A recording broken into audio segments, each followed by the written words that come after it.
సిద్దిపేట జిల్లాలో రేషన్ కార్డుల పంపిణీలో రసభాస నెలకొంది. గజ్వేల్ నియోజకవర్గంలో కాంగ్రెస్ నేతల మధ్య వర్గపోరు తారస్థాయికి చేరింది. మంత్రి వివేక వెంకటస్వామి ముందే కాంగ్రెస్ నేతలు బాహాబాయికి దిగారు. శ్రీకాంత్ వర్గానికి చెందినటువంటి ఆత్మ కమిటీ చైర్మన్ మల్లారెడ్డి స్టేజ్పై కూర్చోవడంపై డీసీసీ అధ్యక్షుడు నర్సారెడ్డి వర్గం ఆగ్రహాన్ని వ్యక్తం చేసింది. దీంతో రెండు వర్గాలు మంత్రి ఎదుట ఒకరినొకరు తోసుకున్నాయి. పోలీసులు కలగజేసుకుని ఇరు వర్గాలను శాంతింపజేశాయి.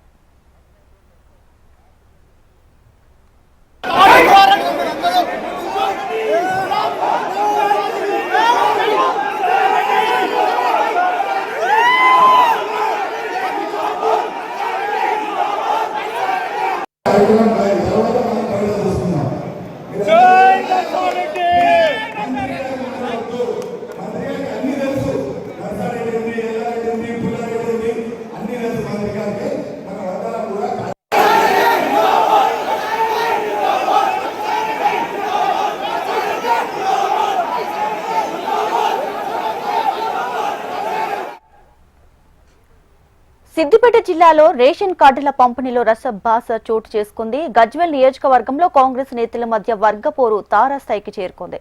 ఇక దీనికి సంబంధించి పూర్తి సమాచారం మా ప్రతినిధి గోపాలకృష్ణ అందిస్తారు. గోపాలకృష్ణ,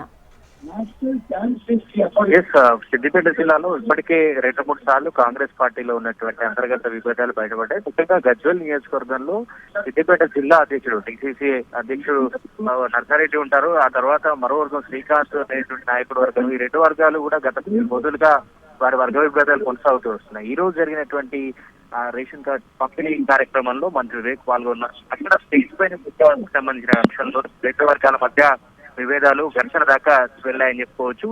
ఏ అంశం గతంలోనూ ఇలాంటి ప్రోటోకాల్ అంశం కావచ్చు, లేదంటే ఆధిపత్య పోరాటం రెండు వర్గాల మధ్య గజ్వేల్లో కొనసాగుతూ వస్తుంది. గతంలో నర్సారెడ్డి పాదయాత్ర చేసినటువంటి సందర్భం కావచ్చు, అంతకుముందు కావచ్చు, ఇలాంటి సన్నివేశాలే రిపీట్ అవుతూ వస్తుంది. సో గజ్వేల్ పై ఖచ్చితంగా అధిష్టాన ప్రత్యేక దృష్టి కేంద్రీకరించాలని కార్యకర్తలు అయితే డిమాండ్ చేస్తారు. Right, thanks for the updates Gopalakrishna.